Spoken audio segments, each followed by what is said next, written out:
Hello everyone, the MLG Skylander Man 360 here today, and today we are reacting to Lose vs. Anne.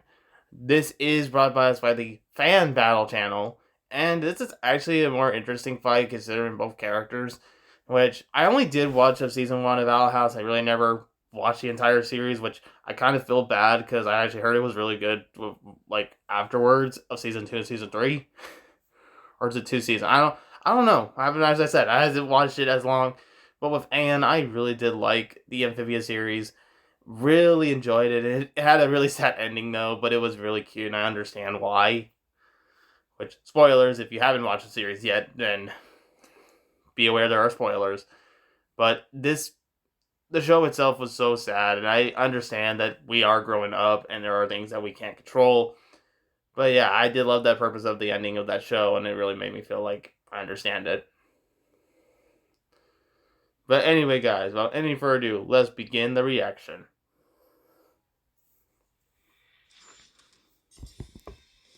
Noceda, the Owl House's good witch of life, and Boonchuy, heart of calamity and Amphibia's greatest treasure. Family is what binds us together, the comfort and love of a home. But sometimes a family is more than just blood, and a home is more than a house. He's Wiz and I'm Boomstick, and it's our job to analyze their weapons, armor, and skills to find out who would win a death battle.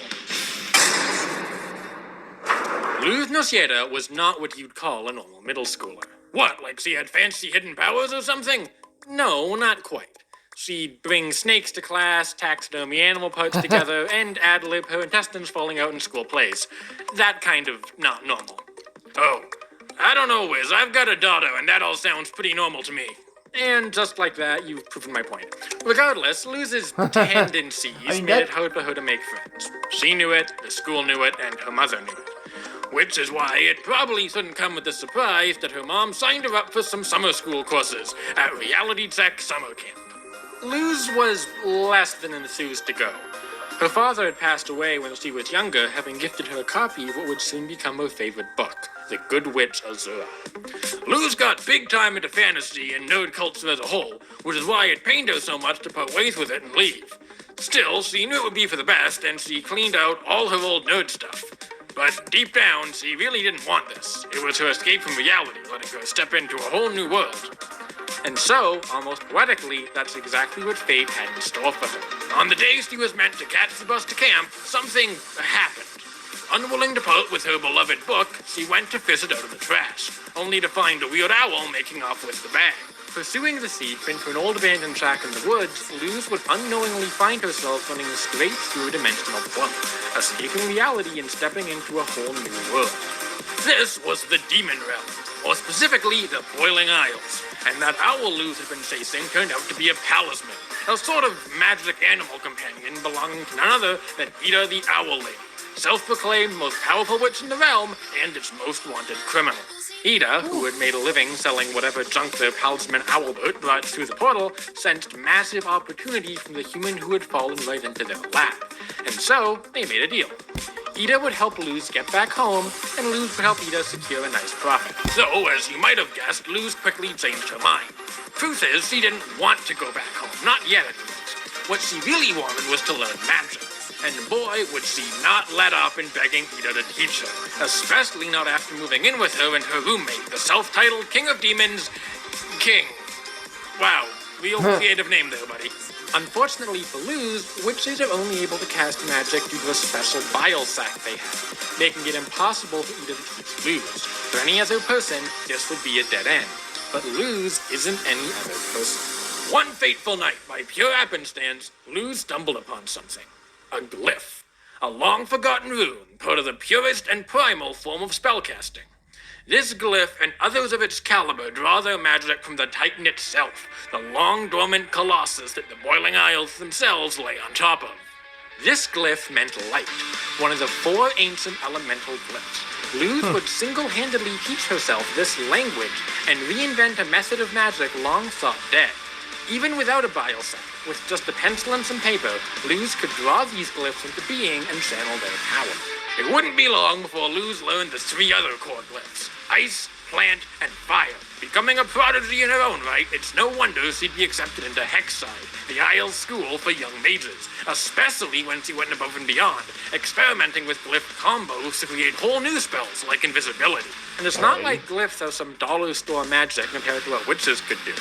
They're enough to overwhelm and overpower King, who could destroy one of the Titan's fingers that was capable of moving clouds, a feat worth over 900 megatons of TNT. Which is why it's so fortunate for the Isles that she'd be able to put those skills to good use. When she wasn't bonding with her found family or turning enemies into friends into girlfriends, she found herself investigating a conspiracy centered around the enigmatic Emperor Belos. In truth, Belos was a human like her, Philip Wittebane, who had come to the Isles and seized power long ago.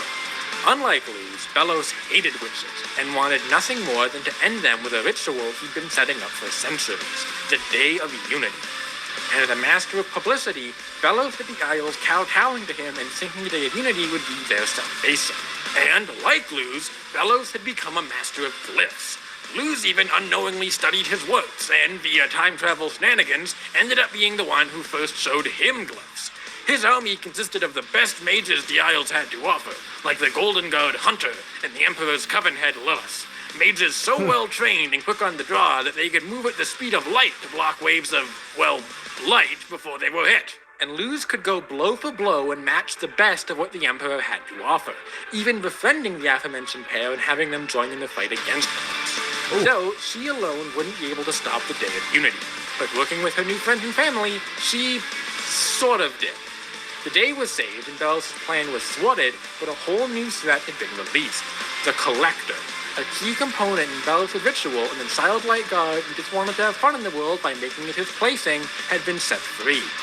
Whimsical demeanor aside, the Collector's power is massive, able to casually slide the moon across the sky with a finger. It was during this final battle with Belos that Luz would learn the truth about having taught him glyphs. She was overcome with guilt and thought herself undeserving of magic. Though she wouldn't have much time to think on it as she found herself and her friends catapulted through dimensions and stranded once more, this time back in the human world, where there was no Titan to speak of to draw glyphs from. And, unbeknownst to any of them, Belos had also slipped through and begun further machinations. Eventually tracking down and reactivating a portal, Luz, her friends, her mom, and Belos all found themselves back in the demon realm, setting their respective plans in motion. However, hiding it from the others, Luz had no intent of staying. She felt she had done more harm than good after learning the truth about Belos, and didn't want to stick around to mess things up further. But after a pep talk from all the people who she had come to help, she realized what she had wanted all along. To belong. And it was this realization that awakened her own talisman, the snake shifter, Stringbean. Stringbean, like any talisman, could morph into a staff for Luz, letting her fire powerful energy blasts from it, or ride it like a witch's broomstick through the air. She even got through to the Collector, showing him the error of his ways and learning why the Collector had done all this. The Collector just wanted people to call friends.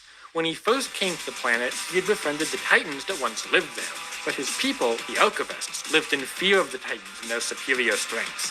One by one, the Archivists would neutralize the Titans until the Collector was left alone. Until one day, not too long ago, when the Collector met King. King may not be the king of demons, but he was the son of the last Titan, and in him, the Collector saw a long-lost friend. But for as many people as Luz swayed to see the light, there was one person she couldn't and wouldn't ever get to. Belos, who had taken his final opportunity to seize victory and merge with the Titan's corpse itself, animating the entire island in a last-ditch effort. Everyone mobilized to stop him, but it wasn't enough. Even the Collector was outmatched by Belos, wielding the power of the Titan, and he would have died had Luz not intervened. Ooh. Unfortunately, all that meant was Luz dying in his place.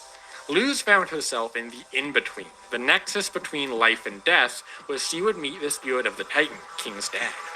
Rooting for her all the way and wanting his son to have a good sister, the Titan would imbue Luz with his power, sending her back to finish the job. And finish the job she did! With her new Titan form, Luz was unstoppable.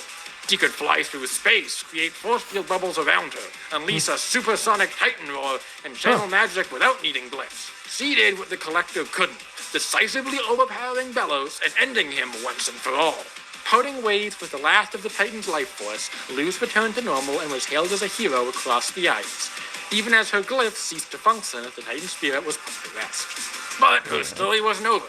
With the Collector's help, the portal between worlds was reignited, and Luz would never abandon either of her homes, or either of her families. And it would only be a few years later that King reached an age where he would begin developing his own glyph language, and Luz would get the chance to learn all over again. Whether it be in the human or demon realm as a nobody or a hero, Luz would always strive from then on out to be true to herself and to always live life to its fullest. Luz made peace with her past and herself. She made new friends, she found love, and she saved the world. But most importantly, she found where she belonged. She wouldn't need to worry about destiny passing her by. She had already seized it. Luz Noceda is not what you'd call a normal middle schooler, and that's okay. With or without fancy powers, it's not what you earn that defines you. You are what defines you. And hey, if you do happen to pick up some fancy powers along the way, well, that's just an added bonus. Do not underestimate me, Bellas, for I am the Good Witch Luz, child of the human realm, student of the demon realm, and warrior of peace!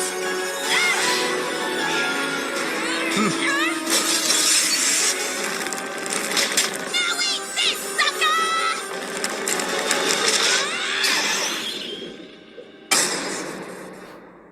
Anne Boonchuy was what you'd call a normal middle schooler. She hung out with her friends, played tennis, and always caught up on the latest episode of Suspicion Island. She was the jock of her friend group, alongside popular girl Sasha and egghead nerd Marcy. And, as any caring friends would, they picked out a gift for her 13th birthday, an ornate music box. And all Anne had to do was shoplift it from the store. Because they didn't actually buy it. Oh my lord. Unbeknownst to Anne, the box was an ancient interdimensional artifact known as the Calamity Box. And as soon as she opened it outside the store, it would whisk her and her friends away, separating and scattering them across the world of Amphibia. Marcy wound up in the bustling capital of Newtopia. Sasha wound up captured by violent toad warriors. And Anne found herself left to fend for herself in the wilderness. Fortunately, all her jock experience paid off, as she actually did not half bad. Hunting, foraging, setting traps, the girl actually did pretty well for herself. Still, it was taking its toll. Which is why one fateful day, when she came face to face with the young frog Sprig Planter, she was relieved to find actual signs of society. After a bit of convincing the town that she wasn't a murderous monster, Anne would find herself taken under the wing of the Planter family. Sprig, Polly, and Hopadiah, or Pop Pop for short. It was a simple life, but it so beat living out in the wilderness. Though Anne definitely could have been more grateful. She'd constantly go behind Hop Pop's back with Sprig and land herself in all sorts of hijinks. The girl's faced more monsters than you can shake a lily pad at, and she's seen herself out alive with just her wits, athleticism, and her trusty tennis racket, her only weapon in this foreign world. Or, well, it would be until she took some combat lessons from the devious newt Tritonio, being gifted one of his swords to help her find her way, and she certainly finds chances to use it. She'd already warded off a gang of toad warriors running a protection racket, and the rest of the Toad Army wasn't too happy about it. The same Toad Army that had captured Sasha, who, during this time, had managed to gaslight gatekeep girlboss her way to a general position, becoming an expert warrior and commander in her own right. Sasha wanted home, even more so than Anne, and was willing to throw everyone else under the bus to get that. Anne couldn't stand her, and the pair would clash blades at Toad Tower during a battle between the frogs and toads. Anne would emerge triumphant, but her drive to find a solution had been reignited. If there was anywhere to go to find more information on this mysterious music box, it was the capital, Newtopia. And so the planters set off on their road trip. Many trials and tribulations later, they'd arrived, uniting Anne with her other lost friend, Marcy. Marcy had also made quite a name for herself, getting in close with King Andreas and becoming an appointed ranger. Though, if you asked her, she'd tell you she was running a rogue artificer build. As the box was studied, the pair reconnected and bonded, agreeing that they needed to find where Sasha had gotten to before returning home. But, as it turns out, Marcy was hiding her true colors. She wasn't out for blood like Sasha, but she was out for escapism. Marcy's family, two of them were able to create this massive fire, which would require an energy output of over 112 gigatons of TNT per robot. And Anne could cleave through them no problem even before unlocking her powers, let alone after. Her super form was even able to outmuscle this cloak bot, who could self-destruct with an energy output of over 18 teratons. These same types of robots could fly to the moon at speeds approaching Mach 200. And unfortunately, being hurled back to Earth along with the planters, and reunited with her family, and now had the opposite goal, to get back to Amphibia. Made all the more difficult by the fact the FBI was now on her tail to study the strange frog peoples he brought with her, deploying an alien capture team headed by, RuPaul. Anne was more than capable of outmaneuvering and outwitting them. Even one time, taking down a corridor full of them was just a toy lightsaber. It wasn't long before she, with the help of both her families and some newfound friends, was able to kickstart a portal back and rejoin the fight. It wasn't great when she got back. The world was dystopian and ruled by an iron fist. Marcy was still presumed dead, and Sasha had taken the reins as leader of the rebellion. Though Marcy wasn't really dead. Instead, Andreas had kept her alive to be the puppet of his kingdom's greatest weapon, the core. A collection of Amphibia's greatest minds that would assimilate Marcy as their newest host. Marcy was painfully converted by the supercomputer, fusing consciousness and becoming the Darcy. Really knocking it out of the park with names here today, guys. With the players all in place, Andreas launched his first invasion, Earth. With the battle now spanning dimensions, rebellion forces spread thin as Andreas' army poured out into Earth. Anne battled his titanic mech, telekinetically curving through the city with her sword after being reinvigorated by sweet, life-giving K-pop, eventually breaking through to him both literally and figuratively. Andreas, despite all of this, didn't really want it. He wanted to be a good guy, but his father's crushing expectations and legacy and eventual disownment drove him to rapidly pursue this cause. He never really wanted anything like this for himself. His father, whose consciousness now resided in the core, in Darcy. While Anne fought Andreas, Sasha fought Darcy, eventually severing her connection and freeing her from the core.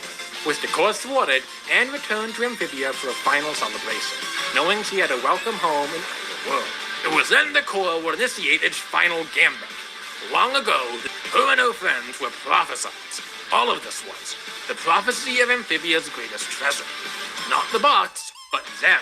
Visit with these kids in the moon. Still, it wasn't enough, but Anne had one last trick up her sleeve. The girls reunited and knew what they had to do. They'd have to say goodbye to the world. Yeah, this ending hurted. And the people within. With a final heartfelt farewell to their friends and families, well, both of them. Anne Boonchuy was what you'd call a normal middle schooler.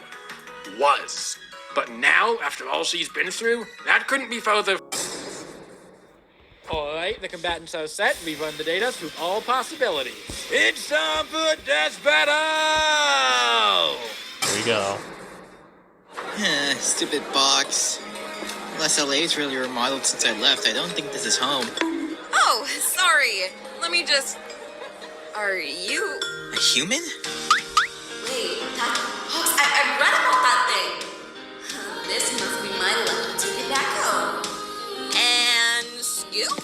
What? Hey, dude! Sorry, I just need to borrow it for a bit. Man, why can't I never meet a girl who won't get one over on me? Give it back!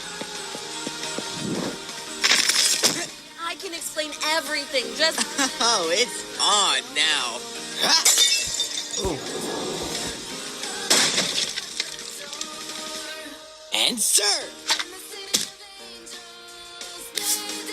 Huh. Pineapple. Man, I wish they had Hawaiian pizza here. Okay, now can I have it back? Whoa, whoa, whoa, whoa, whoa! Ha! Give me a break!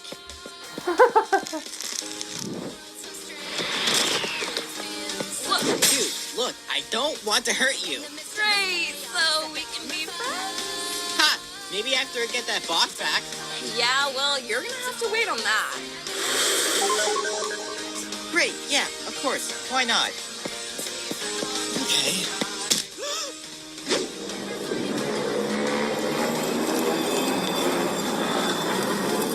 Oh my lord.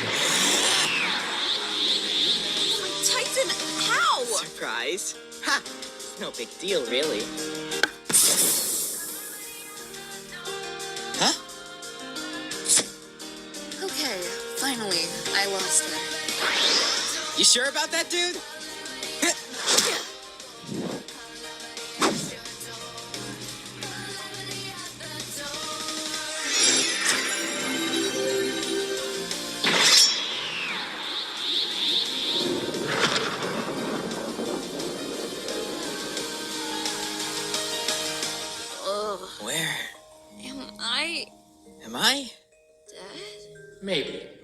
Maybe not, but it's not the end.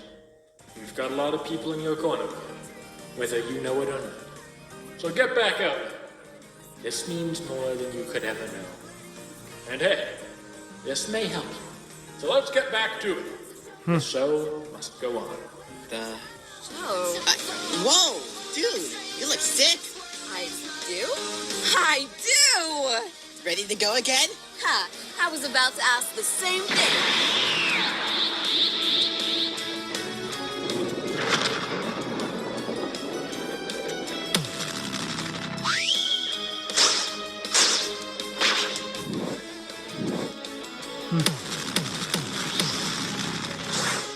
The thing that is like this supposed to be such a picture where they would What keep are doing you? it now. Sorry, dude, but you're about to get served. Am I on the moon?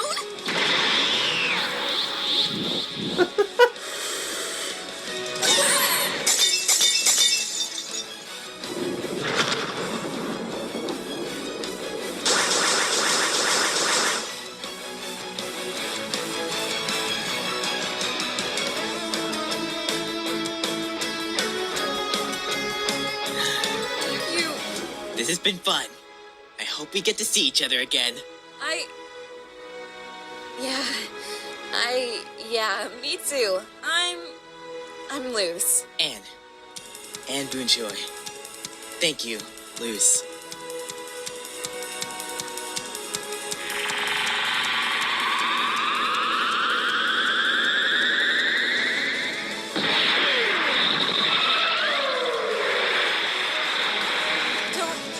Do not underestimate me, Anne. For I am the good witch Luz, child of the human realm, student of the demon realm, and warrior of peace. Now eat this, sucker!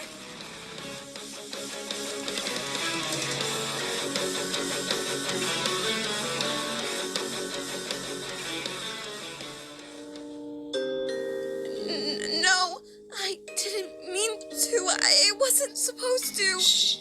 It's fine.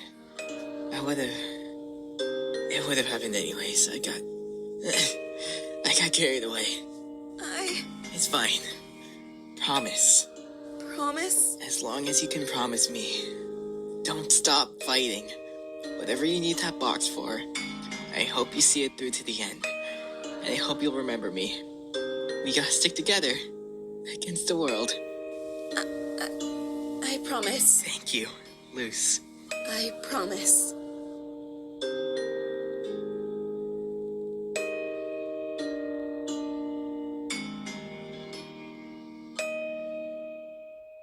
Damn, no, maybe I'll cry. Heyo! And there goes the moon again. Of course. While on the both fighters have multiple forms, so let's review how each pairing would play out. For starters, in their base forms, Anne is way stronger. Luz scaling Titan's finger is impressive, but gets dwarfed by those robot flames. Anne would have no problem putting Luz down if she got a solid hit in. The problem there is getting the hit in. Anne can keep up with robots nearing Mach 200, but Luz paces people who can react to flashes of light. Luz would be way too fast in combat for Anne to reliably pin down. Fortunately, the Calamity form countered this. Oh yeah, base Anne already trumped Luz in strength, so Calamity's power boost wasn't doing much. But of course, this is all set dressing to the real crux here. How did Luz's Titan form stack up against Anne's?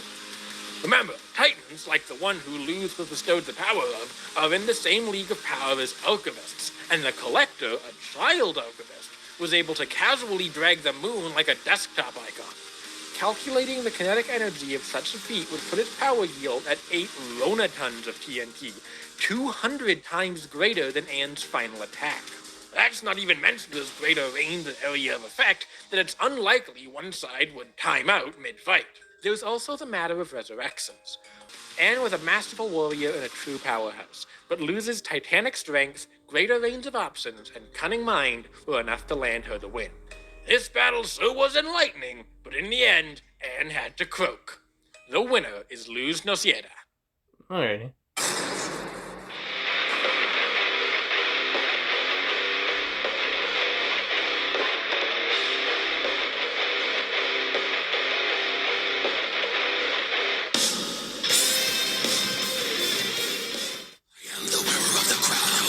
Oh. Who's next? I do not know who that is.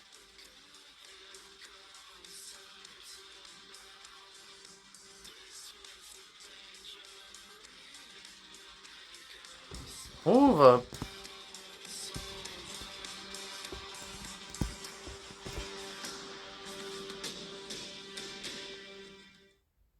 What? Wait, there was like, what animation was that for My Little Pony? Wait, what? Hold up, that was for My Little Pony? What, the animation? Huh? Okay, hold up. Hold up. I have to say this episode was really good. I mean, you even had that whole motion because you could feel like the ending was good. Oh my lord, I wish this was animated. I would love it. I still love it even if it wasn't. Oh my god, that storytelling. Damn. Anyway, guys, if you enjoyed that reaction, please like, comment, subscribe, and I will see y'all in the next one. Later.